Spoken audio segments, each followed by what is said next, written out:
Hey guys, Grindavik residents have been enslaved. Sounds weird, but it is a fact, and I want to talk to you about this today. And in light of the current eruption that is still ongoing, it hasn't really slowed down. We're still seeing lava being spilled out in two big craters and then in a few smaller craters. And the guy behind me is Rubin. We just had a training round, and now he's waiting for some of that. And that's why he's kind of talking to me here behind us. So guys, yeah, interesting topic today. If you have seen my video that I released earlier today, there is the risk and the threat of toxic gas all over the Reykjanes Peninsula, and it has also spread southeastern to a little fishing town there. It has definitely threatened Grindavik. It has been in Grindavik, and like 3 days ago it has been in the Blue Lagoon area, and it's also like being blown out to Europe, but thankfully there the pollution is high enough so it doesn't go down into the air that much where people actually breathe it. But in the close proximity of the eruption and Grindavik and these areas, especially all areas on the current hazard map, there is a high risk because the particles are also so small that they can enter your lungs and then they stay there and they damage your lungs. So that is the danger, and people might feel dizzy, they might feel headaches and stuff like this, problems breathing. We had one Blue Lagoon worker hospitalized a few days ago. So this is basically what's currently going on. They're working on the defense walls around Grindavik because the lava is flowing along these defense walls. They've been holding up great, and he's destroying my hay feeder because I'm late.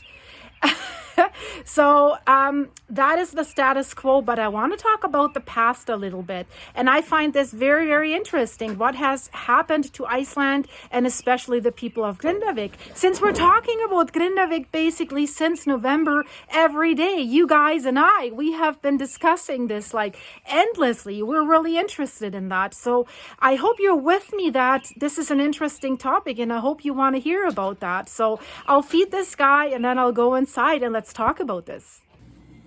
So guys, let me know in the comments how many of you knew this story and knew that this had happened. And I tell you now, the year 1622. That was during the Turkish raid on the little town of Grindavik in Iceland. So Iceland has experienced a sudden and unexpected attack by Barbary corsairs from North Africa, and specifically from Saleh under the command of a guy named Murat Reis. He was a seasoned corsair captain, and this was his first raid this far north, and the Icelandic waters were unfamiliar to him and his crew. It was something different than where they were originally raiding and coming from. So they would have encountered almost perpetual daylight due to the location where Iceland is located, due to the Arctic Circle. That was a phenomenon that was absolutely unfamiliar to them, and that made their navigation challenging without the stars. And of course, if there is so much daylight, sneaking in the dark and raiding is also not so easy. So what exactly happened? Let's look into this. So in 1627, the peaceful town of Grindavik faced a very shocking surprise, guys. So imagine these Barbary corsairs, these pirates, came from all the way from North Africa, and they showed up right at the doorstep of the people of Grindavik. So we know there's a lot showing up at the doorstep of the people of Grindavik right now. I mean, multiple eruptions, lava flows, earthquakes, cracks opening, sinkholes, stuff like that. But this was something else, and this was something they did not expect. So the leader, Murat Reis, he wasn't new to raiding. That was basically his business. But Iceland, wow, that was something different for him. So he was really thrown off by the long days of the Icelandic summer, where the sun was barely setting. So now picture this. They're coming with their boats, and then they spot the little fishing town of Grindavik. And it's just not any place in Iceland. This has a very sheltered cove. That's why it is so prone to the fishing industry. That's why this port is so important right now. And it's creating a lot of the country's GDP with bringing in fish and freezing fish there and processing fish there. And that's why it's been so hard for the businesses to be closed during these multiple evacuations. And there was a very long closing period after the initial phase of earthquakes on November 10th, when this 15-kilometer long magma dike has formed. That is a magma tunnel that was filled with magma also underneath Grindavik. And so that's why a sheltered cove, which is perfect for boats to come in and to create a safe harbor, perfect for anchoring as well. And that's why at that time there was also a Danish trading post located in Grindavik, run by Danish people. And guys, since we're in the middle of the video right now, could you do us a favor? Could you leave us a like so that this helps the algorithm a little bit to push out our video a little further? And of course, watch it to the end. I'll promise it won't be boring. And then you see more of us at the end. Thanks so much, guys. And now let's continue with the video. Also, because of that, they had a merchant ship just sitting in the harbor. So when the pirates came and saw that, it was just a cherry on top of what they were planning to do. They saw this ship and they were like, ooh, right? So they came up with a plan, because sneaking up there in darkness and then just, go on board and kill everyone and take everything didn't really work. So they anchored quietly and acted very, very innocent. And then they took a little boat and they were rowing over to the Danish merchant ship. And they were just, in that little boat talking to the big boat and say, hey, we're just lost. We're whalers, we're lost. And do you have any supplies? So the Danish captain, he was unsuspecting that this would be a fatal plan. He just tells them, no, we don't have anything. And that's what all the corsairs needed to know. So they went back to their boat. And about that incident, of course, people on the shore, the residents of Grindavik, they noticed this other boat and they were, of course, curious, right? Who's coming here? What's going on? And then the news spread that this was lost whalers. And so the residents of Grindavik did send out a small boat to approach the lost whalers and say hi to them, basically to greet them, to welcome here, right? So, but as soon as these people from Grindavik were on board of the ship of the pirates, so to speak, I call them pirates and not corsairs, that's for me, damn, shizzy hit the fizzy for the people of Grindavik. They were captured by those guys. And, just like that, they came on the boat and boof. So that was a very evil plan and something that no one in Grindavik saw coming or had ever experienced before. So they blindly went into that trap. So it was just something for them out of a wild tale and not something you'd expect in your own backyard. So what happened then? After the initial shock, the situation in Grindavik took a turn to the even worse situation. So the captured men were interrogated probably by the Turkish corsairs, and they were trying to get information about the land and about information on valuables on other boat and inside the town. And this was really a standard practice of these corsairs to maximize their revenue, to make their raid a success. So meanwhile, in Grindavik, the sudden disappearance of these men that were sent out to greet the newcomers would have probably sparked fear and confusion. So word did quickly spread and turning curiosity into panic, right? What's going on? So the townspeople, once they realized the true nature of these so-called lost whalers, they scrambled to protect themselves and their families. But, with limited resources and no real defense strategy, they were in a tough spot because, like I said, they have never dealt with anything like this before. So they were out in the open, so to speak. So the Corsairs, now to be confirmed that they were not friendly visitors, they prepared for their next move. So they had a reputation for brutal and swift raids, and they loomed large over Grindavík, putting everyone on edge. So the community faced a night of anxious anticipations, knowing that at any moment these guys could launch a full-scale attack. So in the following days, these Corsairs continued their raids along the coast, capturing more people and looting what they could. And the impact on Grindavík and the surrounding areas was devastating, with families torn apart, and of course a deep sense of insecurity was set in the hearts of the survivors.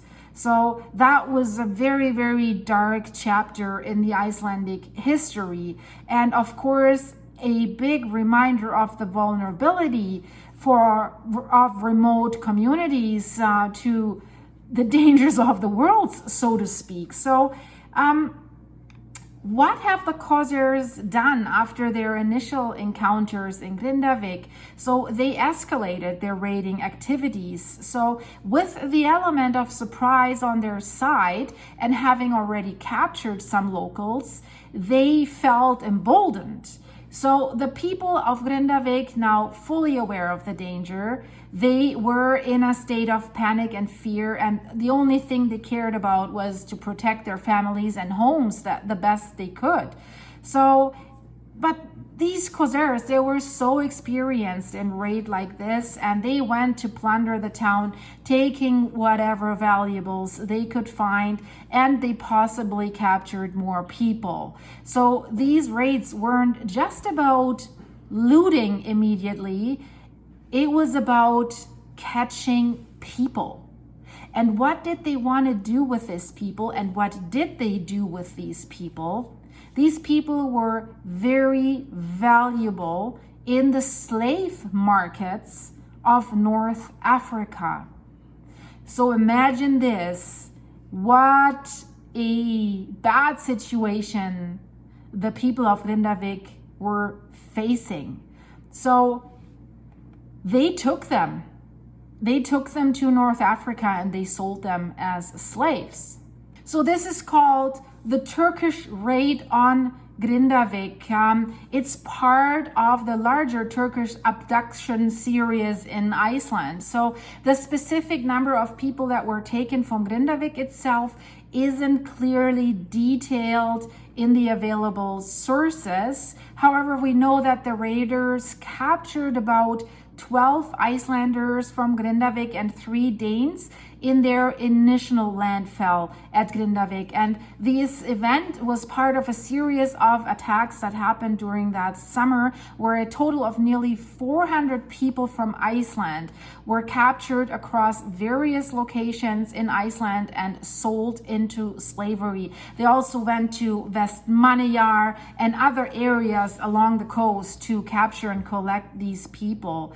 So 2 separate groups have conducted these raids. One was from Algiers and the other one from Salé. So while the Algerian Corsairs primarily target the Westman Islands and the East Fjords, the Salé Corsairs raided the Reykjanes Peninsula. And the Reykjanes Peninsula is very familiar to us right now because that's where all the action is happening right now, with 7 eruptions and magma intrusions and earthquakes and evacuations and lava flowing into the town of Grindavík, destroying 3 homes.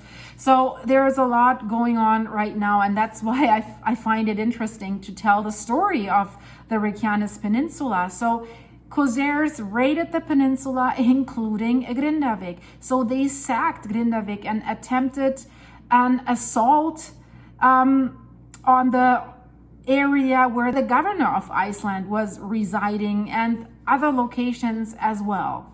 So these raids took place all over the summer, and they escalated on July 4th, where 2 ships from the fleet attacked the eastern fjords of Iceland, capturing over 100 individuals, including Icelanders, but also Danes. So the violence reached its peak on July 16th when 3 ships landed in Vestmannaeyja, resulting in the death of 30 to 40 people and the abduction of 242 individuals who were then sold to slavery in Algiers. So the Westman Island, Vestmannaeyja, we've also talked about these islands because in the 70s they had a volcanic eruption and the lava was threatening their harbor, and they wanted to protect the harbor. And what did they do? They were installing pumps and they were trying to cool down the lava with seawater to divert it to protect their valuable port. And they were successful. I mean, a lot of houses were buried underneath ashes and destroyed, and there's a museum. Some of these destroyed homes are preserved in that museum. I think it's very interesting. If you're in Iceland, you should go and see it. So, and by the way, they have talked about this early on when the eruption series began in Grindavík, around Grindavík, about maybe cooling down the lava. So maybe they should reconsider this right now, because they have built these defense walls around Grindavík and the Swartsengi area and the Blue Lagoon. But now that this current eruption that is still ongoing right now has been ongoing for way longer than the other ones, the lava is building up layers on top of each other. So it's reaching the height of the defense walls, and then it can flow over this. So would it be, instead of just, of course, they're trying to make the defense walls higher, but would it make sense to also cool the lava to divert it even further? I don't know, but it has worked in the 70s with limited equipment. So that just as a side note, so they were capturing these people, and the aftermath of these raids has really left a profound impact on the Icelandic society. 10 years later, and that was quite a surprise, 27 of the people who were captured in that summer were ransomed, and they were able to return to Iceland. Their freedom was bought with taxes and donations collected by the authorities. And among these people that were lucky, 10 years as a slave, right? One of the lucky people that was able to return was Reverend Olafur Egilsson, and he gave testimony to what really happened, and he gave a detailed account of his harrowing experience. And of course, this event has really underscored the vulnerability of Iceland's defenses at the time. And it became a cautionary tale for centuries, reminding Icelanders of the dangers posed by foreign ships approaching their shores.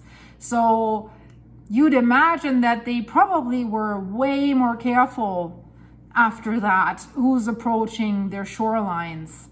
Yeah, that was a story on the side note of the many threats that Grindavik has already faced in its lifetime. And I don't know if this volcanic activity or if this volcano will put Grindavik's lights out forever. The people are selling their homes to the governments. They're being bought out because the hazard in Grindavik is very, very high, and the peninsula, the volcanic activity on the peninsula has woken up, and it could last for decades or even centuries. So the events that we're seeing right now, they could just repeat and repeat and repeat, and then you can't live in that town. And the biggest hazard is, aside from the large earthquakes, and of course that there could a fissure open right inside town, are these cracks that could form all of a sudden. And we have seen it, that cracks that were already filled in, they opened up again. One man fell into a crack in January and vanished, and unfortunately we're pretty sure that he's not alive anymore. So accident had occurred, and that's the biggest danger. And only when the volcanic system will return to a deep sleep, only then there's a chance to maybe repair and go on. But of course, they're fighting for their town, and they're fighting for the businesses and that valuable port. You can't replace that cove, that port, easily and say, let's just move there. That's not really possible, right? And Grindavík has been a quiet place for about 800 years where this volcanic system has been dormant. So now the volcano is raiding Grindavík, and of course I'll keep you updated about that as well.